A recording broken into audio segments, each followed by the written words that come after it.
नमः परमहंसास्वादितचरणकमलचिन्मकरन्दाया भक्तजनमानसनिवासाय श्रीरामचन्द्राय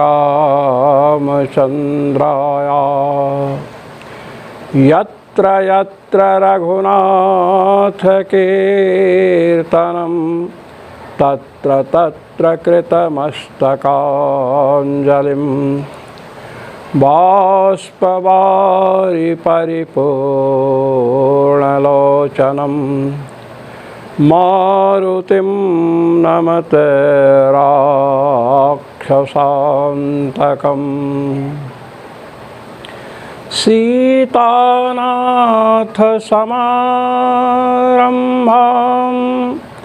रामानन्दार्यमध्यमाम् अस्मदाचार्यपर्यन्तां वन्दे गुरुपरम्परां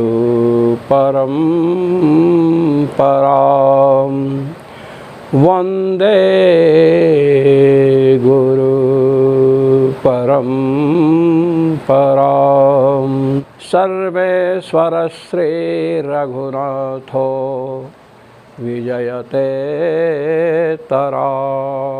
आज हम कर्मानुस्मृति शब्द विध्यधिकरण में प्रवेश कर रहे हैं।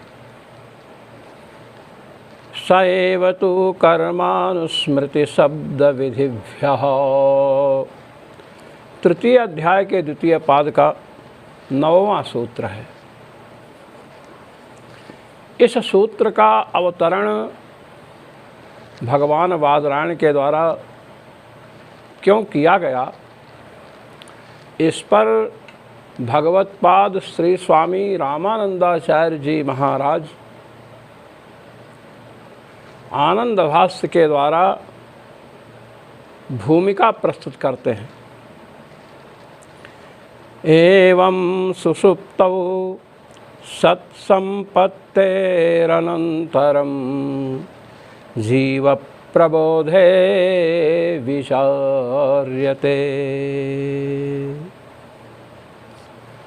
कहते हैं जब जीव सुषुप्ति में जाता है, प्रगाढ़ निद्रा में गया,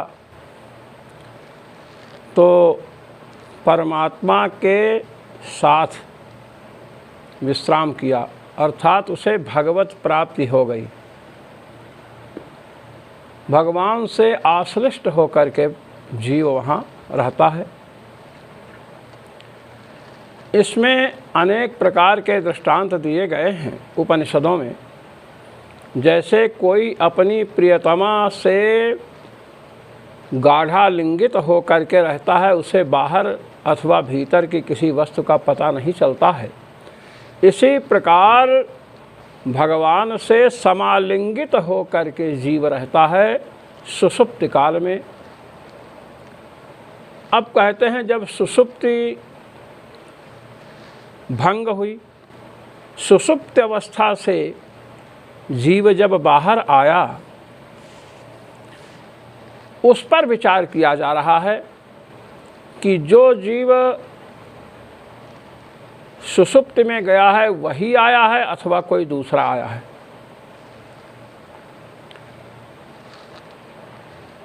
ऐसी शंका वस्तुतः होनी नहीं चाहिए, किंतु इसलिए की जा रही है कि सुषुप्ति काल में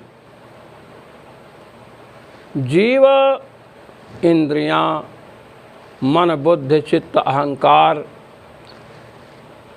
कलेवर अर्थात शरीर, इन सभी उपाधियों से विनिर्मुक्त हो करके परमात्मा के साथ विश्राम करता है, भगवान को प्राप्त करता है। सता सौम्य तदा संपन्नो भवति। हे सौम्य, सुषुप्त अवस्था में जीव सता संपन्नो भवति, सत के साथ उसकी समापत्ति होती है, सत के साथ एकाकारता होती है। जैसे परमात्मा सकल द्वंद्वों से विनिर्मुक्त है, ऐसे ही जीव भी संपूर्ण सुख दुख से मुक्त हो जाता है सुषुप्त अवस्था में। जिस समय देवदत्त की सुषुप्त अवस्था आई, उसी समय संसार में अनेक जीव हैं जिनकी सुषुप्त अवस्था आई हुई है, और सब परमात्मा से मिले। इंद्रिय, शरीर, मन, बुद्धि, चित्त, अहंकार आदि समस्त उपाधियों से अलग हो करके परमात्मा से मिले। अब वहाँ से जब लौटे तो वही जीव इस शरीर में आया है, ये कैसे पता चले? भाई वहाँ तो उपाधियाँ थी नहीं कि मन, बुद्धि, चित्त, अहंकार को लेकर के लौटे हैं, वो तो बाद में मिलने वाला है। जैसे समुद्र में एक बूंद जल छोड़ दी जाए, अब समुद्र से एक बिंदु जल की मिली, अब आप बाल्टी में जल निकालने गए, जल निकला तो वही बिंदु आएगी, वही बूंद आएगी, ऐसा कैसे कह सकते हैं? दूसरा जल भी तो आ सकता है। दूसरों ने जो जल मिलाया है वह जल भी तो आ सकता है। इसलिए परमात्मा से मिलने के बाद वही जीव शरीर में आया, ऐसा कैसे कह सकते हैं? तो सुषुप्ति अवस्था में जब परमात्मा से जीव का मिलन हुआ और प्रबोध जब हुआ, अर्थात जागृत अवस्था जब आई, तो जागृत अवस्था में वही जीव आ रहा है कि कोई दूसरा आ रहा है इस शरीर में? ये प्रश्न है, उसी को कह रहे हैं। जीव के प्रबोध को लेकर के विचार हो रहा है। क्या विचार है? तत्रान्यः कश्चित् प्रबुध्यते आहो स्विद् यः सुषुप्तः स एव इति संशये। जीव के प्रबोध को लेकर, जीव के जागरण को लेकर के विचार हो रहा है कि जो जीव परमात्मा से मिला है वही जीव आ रहा है जग करके या कोई दूसरा। अब इस बात को यह सुषुप्तः स एव, जो सोया था वही आ रहा है कि कोई दूसरा? जो यहाँ सोया था वह आ रहा है, या कहीं भी जीव सोया और परमात्मा से मिला? परमात्मा तो एक है। अब परमात्मा से मिला तो यहाँ जो सोया था वह जीव आ रहा है कि वहाँ सोया था वह जीव आ रहा है? परमात्मा तो संपूर्ण उपाधियों से विनिर्मुक्त है, जीव भी संपूर्ण उपाधियों को छोड़कर परमात्मा से मिला है, तो अब जीवों में तो कोई अंतर वहाँ रहेगा नहीं। कौन जीव आ रहा है कैसे पता चले? ये संशय है।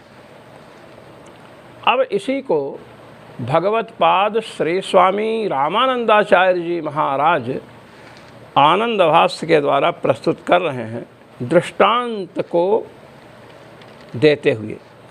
यथोदके क्षिप्त मुदबिंदु उदकरूपतामावहन न पुनरुद्धरणे स एव उत्तिष्ठति। कहते हैं जैसे जल में एक बाल्टी जल है, अब एक बाल्टी जल में या एक कुआं है, कुआं जल से परिपूर्ण है। अब उस कुएं में एक बूंद जल हमने डाल दिया, एक बूंद जल देवदत्त ने, एक बूंद जल शिवदत्त ने, ऐसे ही एक एक बूंद कई लोगों ने डाल दिया।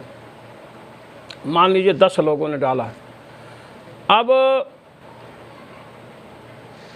कुछ समय के बाद जब बाल्टी से या लोटा से जलाहरण किया जाएगा, उससे जल निकाला जाएगा, तो उस जल में हमने जो बूंद डाली है, हम जल निकालें तो वही बूंद वाला जल आएगा? ऐसा कैसे कह सकते हैं? हमने जो एक बूंद जल डाला है, हम जब जल निकालेंगे तो उस जल में हमारी ही बूंद आएगी, ये कैसे निश्चय हो? दूसरे की बूंद नहीं आएगी जल की, ये कैसे निषेध कर सकते हैं। ऐसे ही तथा सुषुप्त समये निःशेषोपाधि विनिर्मुक्तो ब्रह्म संपन्नः प्राक्तन करण कलेवर संबंधहीनो न स एव उत्थातुमर्हति किंतु अन्यः एव कश्चित् प्रबुध्यते इति पूर्वपक्षः। कहते हैं कि जैसे जल की बूंद हमने डाली, कई लोगों ने डाली, और हम जल निकालने गए तो हमारी वाली ही जल की बूंद हमारे निकालने पर आवे, ऐसा कोई नियम नहीं है। जल तो मिल गया। इसी प्रकार अनेक जीव सुषुप्ति काल में परमात्मा से मिलते हैं। अब जब प्रबोध जागरण का समय आया तो उसमें जो जीव, देवदत्त नामक जीव जो मिला है, इस शरीर से मान लीजिए जो जीव गया वो मिला, किसी शरीर से कोई जीव गया मिला। अब जीव के साथ कोई उपाधि तो है नहीं, परमात्मा भी निरुपाधिक है। तो अब लौटते समय इस शरीर में यही जीव आए, इसका विनिगमक कौन है, इसका नियंत्रण करने वाला कौन होगा, वही बता रहे हैं। शेषोपाधि विनिर्मुक्तो ब्रह्म संपन्न, संपूर्ण उपाधियों को छोड़ करके जब ब्रह्म को संपन्न हो गया, ब्रह्म को प्राप्त हो गया या ब्रह्म रूपता को प्राप्त हो गया, सकल दुख द्वंद्वादि विनिर्मुक्त होने से, तो कहते हैं अब पूर्व का करण कलेवर तो उसके पास है नहीं, पूर्व का मन बुद्धि चित्त अहंकार तो है नहीं वहाँ कि उसको लेकर के इस शरीर में लौटे। इसलिए वही लौट करके आ रहा है इस शरीर में, ये कैसे कहा जा सकता है। किंतु अन्य एव कश्चित् प्रबुध्यते, किंतु दूसरा भी तो आ सकता है। इति पूर्व पक्षा, यही जीव जो सुषुप्ति में गया है, परमात्मा से एकीभूत हुआ है, यही जीव लौट करके इस शरीर में आए, ऐसा कोई विनिगमक नहीं है, ऐसा कोई नियंत्रक नहीं है, कोई सूत्र ऐसा नहीं है कि यही लौट करके आया है। परमात्मा एक है, अनेक जीव मिले, कोई कहीं चला गया कोई कहीं, क्योंकि शरीरों में जाने के लिए तो आपने कहा था, क्या आपने कहा था, रमणीय चरणा रमणीयां योनिमा पद्देरन कपूय चरणा कपूयां योनिम। जो पुण्य कर्म वाले हैं वह पुण्य योनि को प्राप्त करते हैं, और पाप कर्म वाले पाप योनि को प्राप्त करते हैं। वहाँ शरीर की प्राप्ति में नियंत्रक जीवों का पुण्य या पाप रूपी कर्म है। अब यहाँ ब्रह्म से जब जीव मिला तो संपूर्ण उपाधियाँ उसकी छूट गईं। कर्म, मन, बुद्धि, चित्त, अहंकार, जितनी इंद्रियां हैं, सबसे निर्मुक्त होकर, सबसे पृथक होकर ब्रह्म से मिला है। अब वहाँ से लौटेगा तो उसके साथ ना तो कर्म है, ना मन है, ना बुद्धि है, ना चित्त है, ना अहंकार है, ना इंद्रियां हैं, ना कोई शरीर है। तो अब वही जीव आएगा, वही जीव इस शरीर को प्राप्त करेगा, इसमें कोई विनिगमक नहीं है, नियंत्रक नहीं है, ये शंका है। इसलिए दूसरा भी आ सकता है, कोई भी आ सकता है। ये पूर्व पक्ष प्रस्तुत हुआ। वही आएगा ऐसा आप नहीं कह सकते हैं, दूसरा भी आ सकता है। तत्र सिद्धांतमाह, ऐसी शंका होने पर कृष्णद्वैपायन भगवान व्यास सिद्धांत को बतला रहे हैं। क्या? स एव तु कर्मानुस्मृति शब्द विधिभ्यः, तृतीय अध्याय के द्वितीय पाद का 9वां सूत्र है। भगवत पाद कृष्णद्वैपायन व्यास कह रहे हैं स एव तु, अरे वही जीव आता है। स एव तु में जो तू शब्द आया है, तू शब्द पूर्व पक्ष व्यावर्तक, तू शब्द पूर्व पक्ष का व्यावर्तक है। तू शब्द पूर्व पक्ष का व्यावर्तक है, अर्थात उसको निरस्त करने वाला है, यह सूचना दी जा रही है। यस्तावत् पूर्वं सुप्तः स एव जीवः प्रबुध्यते नान्यः। भगवान कृष्ण द्वैपायन व्यास कह रहे हैं, स एव तु, जो जीव पहले सोया है, जो जीव सुषुप्त अवस्था में ब्रह्म के समीप गया है, वही जीव प्रबोध होने पर, जागरण होने पर शरीर में लौट करके आता है।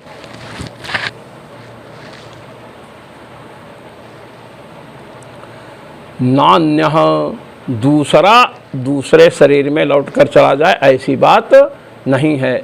जैसे हम हैं, हमारी सुषुप्त अवस्था आई, परमात्मा से मिले, तो इस शरीर में लौटकर हम ही आएंगे, दूसरा नहीं आएगा। कहते हैं कुतः, कहे कि यही तो शंका कर रहे हैं, कैसे? तर्क दीजिए, युक्ति दीजिए, कारण बतलाइए। कहते सुनिए, भगवान कृष्ण द्वैपायन व्यास ने जो सूत्र बनाया था, स एव तो कर्मानुस्मृत शब्द विधिभ्यः,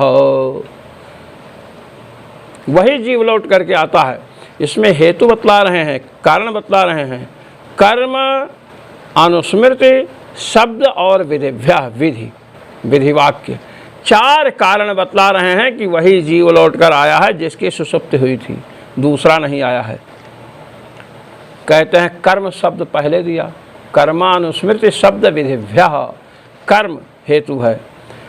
तत्र कर्मणः सुषुप्त जीवेन प्रागुपार्जितानि कर्माणि तेनैव भोक्तव्यानि न तानि वितथी कर्तुं पार्यन्ते इति कर्मणः स एव प्रबुध्यते। श्री स्वामी रामानंदाचार्य जी महाराज कह रहे हैं, कर्मानुस्मृति शब्द विधिभ्यः में कर्म अंश को लेकर स्वामी जी बतला रहे हैं कि कर्मणः माने कर्म हेतु से। कहे क्या? सुषुप्त जो जीव है, इसने सुषुप्त अवस्था से पहले जो भी कर्म किया है, जिन जिन कर्मों का उपार्जन किया है, उन कर्मों का फल इसे ही भोगना है। यदि आप कहोगे वो जीव नहीं आया, शरीर में दूसरा आ गया, तो दूसरा आ गया तो ये जो शरीर में आया है, ये शरीर पुण्य पाप के कारण मिला है, जिसे हम प्रारब्ध कहते हैं। जो शरीर के द्वारा भोगने के लिए सुख या दुख निश्चित हुए हैं, उन सुख एवं दुखों का नाम क्या है? प्रारब्ध है, वो हमें भोगना है। प्रारब्ध का नाश प्रायश्चित्त कर्मों से होता है। भगवान नाम जब संकल्प पूर्वक करें कि मेरे प्रारब्ध का नाश हो, तो भी नाश हो जाता है। तो जब इस शरीर में आएगा, तो यदि कोई दूसरा जीव आ गया मान लीजिए, तब तो समस्या ये होगी कि इस शरीर में जो पुण्य पाप भोगना था, अब इसने तो किया नहीं है, दूसरा जीव जो आया, तो उसको जो नहीं सुख दुख का कर्म किया है, सुख दुख प्राप्त होने का जो कर्म दूसरे जीव ने नहीं किया है, शरीर में आया, उसे उन कर्मों के सुख या दुख का फल मिलेगा, उन कर्मों का सुख या दुख रूप फल मिलेगा जो उसने किया ही नहीं है। इसे कहते हैं अकृताभ्यागम। जो नहीं किया उसकी प्राप्ति होगी। मान लीजिए सोए हम, अब आ गया देवदत्त का जीव इस शरीर में, आपके कथनानुसार आप यही कह रहे हैं ना, तो देवदत्त का जीव आ गया तो इस शरीर के से जो सुख दुख भोगा जाने वाला है, जिसे प्रारब्ध कहते हैं, जिन कर्मों को, उन कर्मों को भोगने के लिए दूसरा जीव आया, तो उसने तो इस शरीर को प्राप्त करने के लिए कर्म किया नहीं।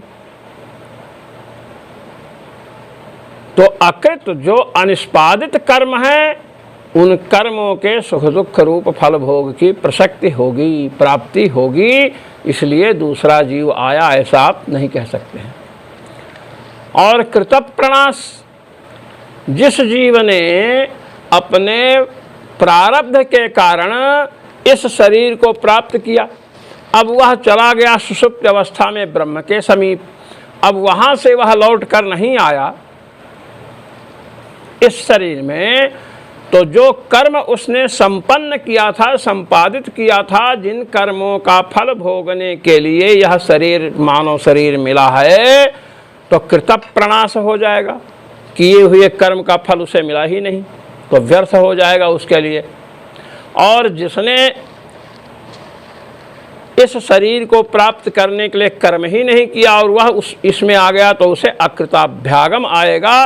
तो दो प्रकार के दोष प्रस्तुत हुए, कृतप्रणाश, अकृताभ्यागम। ये मीमांसा दर्शनों में, न्याय दर्शन आदि में अनेक बार आया है, जहाँ आत्मा की नित्यता की सिद्ध की गई है।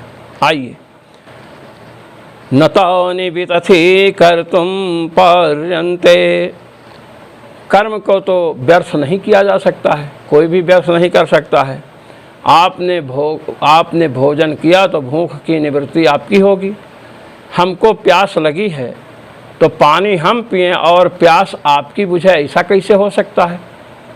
जिसे पिपासा है, जल पीने की इच्छा है, वह जलपान करेगा तो उसी की पिपासा शांत होगी, प्यास शांत होगी। इसलिए कर्म एक हेतु है कि जीव यदि दूसरा इस शरीर में आ गया और वह दूसरे शरीर में चला गया, तो क्या होगा? जो शरीर प्राप्त हुआ है पुण्य पाप का फल भोग, पुण्य पाप रूप फल भोगने के लिए, उसे प्राप्त नहीं होगा। अर्थात कृतप्रणाश हो गया, कृत कर्मों का विनाश, विनाश की आपत्ति, फल ही नहीं मिला, दर्श चले गए। और जो दूसरा जीव उसमें आया, उसने इस शरीर को प्राप्त करने के लिए तो कर्म किया नहीं था, अब उसे अकृताभ्यागम, ना किए हुए कर्मों का फल जो सुख दुख है उसे प्राप्त होगा। इसलिए कर्म को ध्यान में रखा जाए तो ये नहीं कह सकते हैं कि दूसरा जीव इस शरीर में आ गया, जो सोया है वही आया। अब ऐसा मानने पर कोई समस्या नहीं है। दूसरी बात यह कि लोग अपने भवन का निर्माण कराते हैं या किसी भवन का निर्माण मजदूर करते हैं। अब कार्य संपन्न करके प्रथम दिन घर गए और वहाँ जा कर के सोए, उनको सुषुप्त अवस्था आई, ब्रह्म से मिले और उसके बाद जगे, तो दूसरे दिन जो श्रमिक हैं, मजदूर हैं, वे पुनः कार्य करने आए, क्योंकि वे सोचते हैं इतना कार्य हो गया कल, आज इतना करना है। जो कार्य को करवाने वाला गृह स्वामी है वह भी वहाँ पहुँच जाता है कि कल इतना कार्य हुआ था, अब इतना आज कार्य करवाना है, आगे कार्य बढ़ाना है। यदि कोई दूसरा जीव आता तो जो कर्म शेष थे उनको यह कैसे करता, क्योंकि इसके कर्म तो थे ही नहीं। इससे भी सिद्ध है कि जो जीव सोया था वही लौट कर आया है। अनुस्मृति, स्मृति भी होती है। मैं सोया था वही मैं जगा हूँ, ये अनुस्मृति है, अनुपश्चात स्मृति। और अनुस्मृति का अर्थ अनुस्मरण भी है। स्मरण के बाद स्मरण को अनुस्मरण कहते हैं, स्मृति के बाद स्मृति को अनुस्मृति भी कहते हैं। जैसे कल, आज रात को मैं सोया, सुषुप्त अवस्था आई। अब सुषुप्त अवस्था आई, उसके पहले मैंने कोई निबंध याद किया था या मैंने किसी का स्मरण किया था। मान लीजिए मैंने भगवान का स्मरण किया कि अयोध्या में श्री कनक बिहारी बिहारिणी जी का हमने दर्शन किया, और कल स्मरण हुआ। और आज भी हमें अनुस्मृति हो रही है कि कल हमें कनक बिहारी बिहारिणी जी का स्मरण हुआ था। स्मरण के बाद स्मरण हो रहा है, अनुस्मृति। कल स्मरण हुआ था, आज भी हो रहा है। तो यदि सुषुप्त अवस्था में जाने पर दूसरा जीव आया तो पूर्व में जो स्मृत है उसका पुनः स्मरण क्यों करता है? योऽहं सुप्तः स एवाहं प्रबुद्धः इति। जो मैं सोया था, देवदत्त नामक मैं सोया था और वही देवदत्त मैं उठ रहा हूँ। तो मैं सोया था, सोने के पहले जो मैं था वही मैं हूँ, स्मृति हो रही ना। ये इसलिए भी क्या सिद्ध हुआ कि मैं ही था पहले और वही मैं हूँ। इससे भी पता चलता है कि जो सोया है, जो जिस सुषुप्त अवस्था में जिसका ब्रह्म के साथ सम्मिलन हुआ है, वही जीव जागने पर भी आया है। शब्दादपि कर्मानुस्मृति शब्द, अब शब्द एक हेतु दिया, शब्द हेतु से कि जो सोया था वही इस शरीर में लौटकर आया है। यह पूर्वं सुप्तः स एव प्रबुद्ध इति अवगम्यते। जो पहले सोया था वही जागने पर आया है, यह शब्द से भी पता चलता है। शब्द क्या है? ताइहि व्याघ्रो वा सिंहो वा वृको वा वराहो वा कीटो वा पतंगो वा दंसो वा मस्को वा यद यद भवन्ति तदा भवन्ति। सोने से पहले सुषुप्त अवस्था में जाने के पूर्व जो व्याघ्र थे, वृक थे, वराह थे, मनुष्य थे, पशु थे, पक्षी थे, जो भी थे, सोने के पूर्व यद भवन्ति, जो थे, जो होते हैं, तदा भवन्ति, सुषुप्त अवस्था से आने के बाद, ब्रह्म के समीप से लौटने के बाद फिर वे वही होते हैं। इससे भी सिद्ध है कि जो जीव व्याघ्र रूप में, मनुष्य रूप में जो जीव था और सोया, वह आकर के पुनः मनुष्य रूपता को प्राप्त करता है।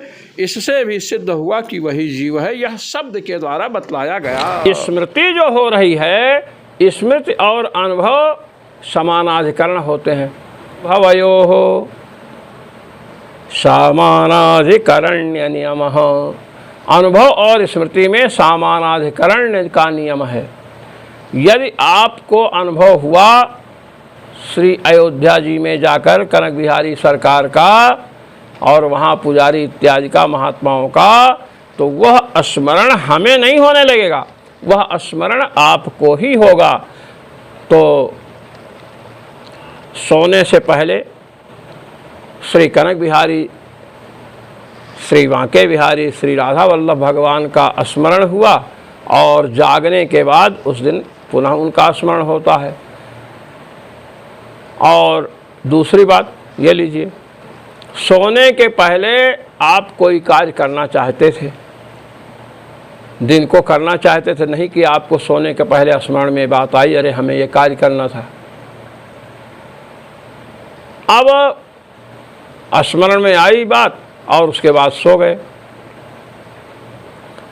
जब जग करके उठे, सुषुप्त अवस्था में जाने के बाद जब जगे, प्रगाढ़ निद्रा के बाद जगे, तो आपको पुनः स्मरण आया, अरे कल याद आई ये बात और सोने के पहले याद आई और मैंने इस कार्य को संपन्न नहीं किया, आज स्मरण आया तो इसे भी संपन्न कर लेना चाहिए।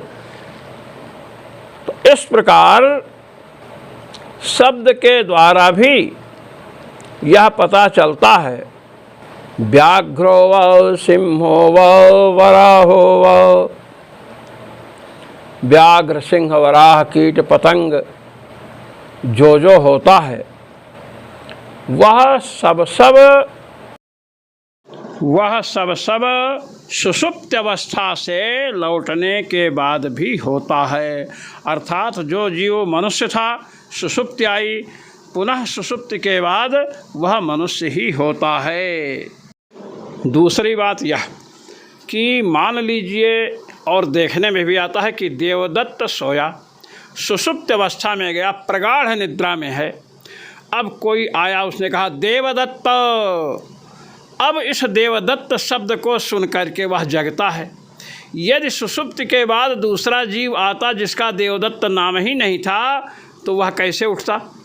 इस देवदत्त शब्द यज्ञदत्त आदि शब्दों के उच्चारण से सुषुप्ति से जो जागरण होता है जीव का, इससे भी सिद्ध है कि जो जीव सोया था वही लौटकर आया है। तो इससे भी पता चलता है कि सुषुप्त अवस्था में जाने के पूर्व जो जीव था, सुषुप्त अवस्था के बाद अर्थात जागरण होने पर भी वही जीव आया है।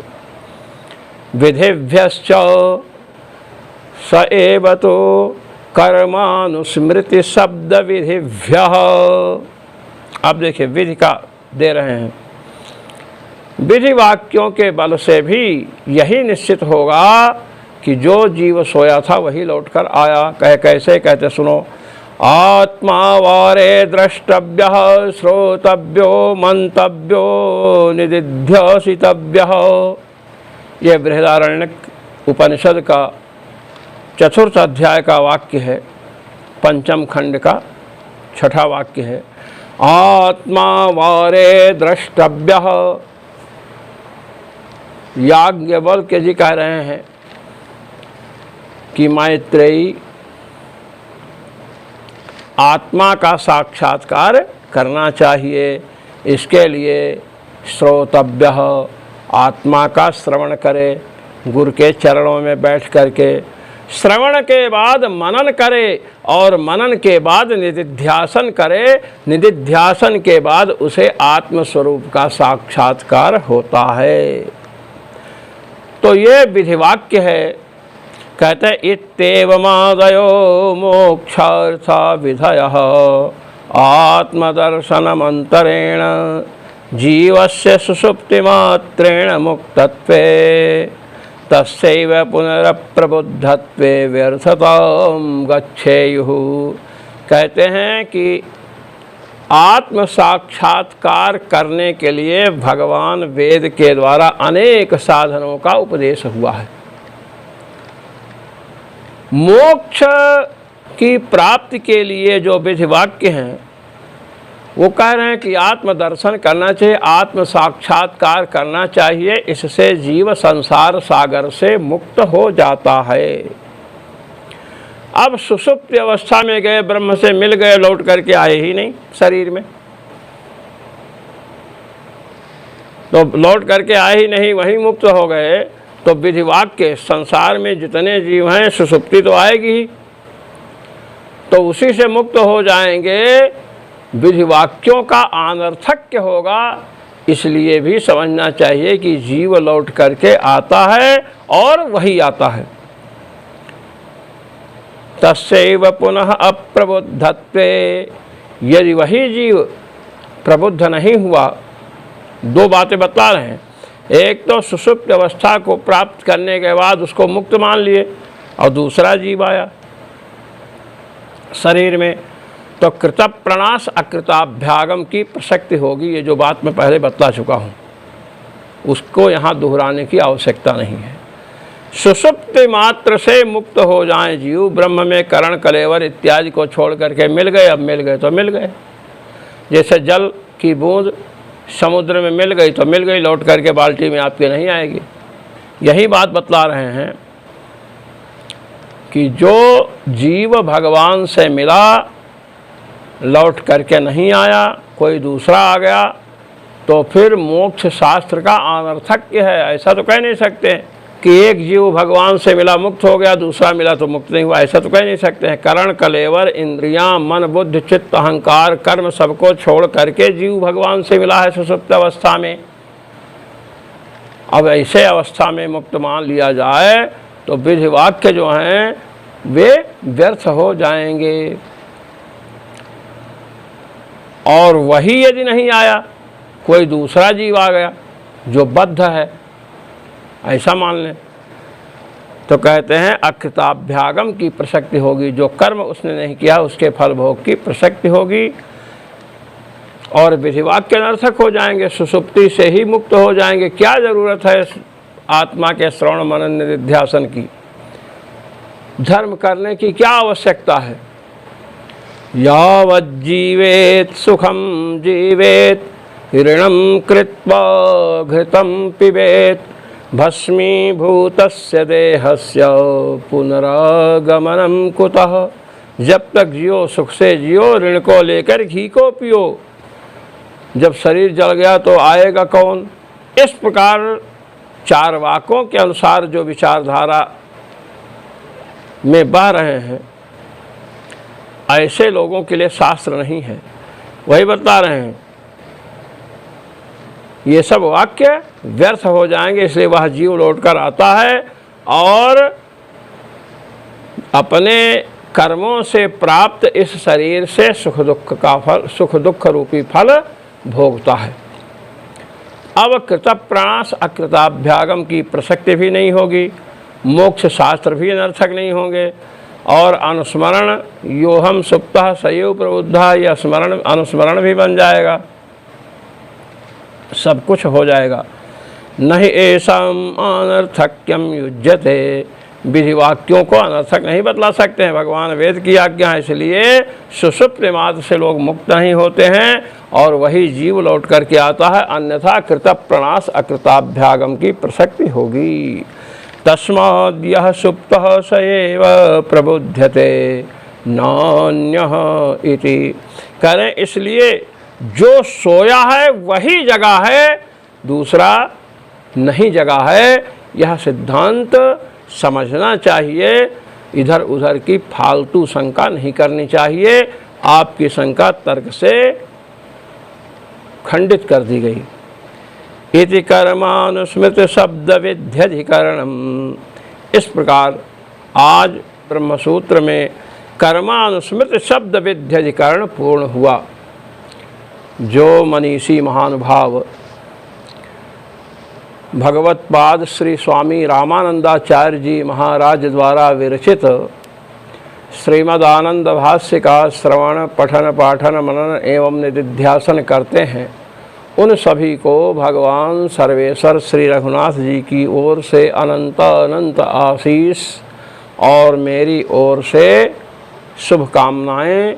जय श्री राम।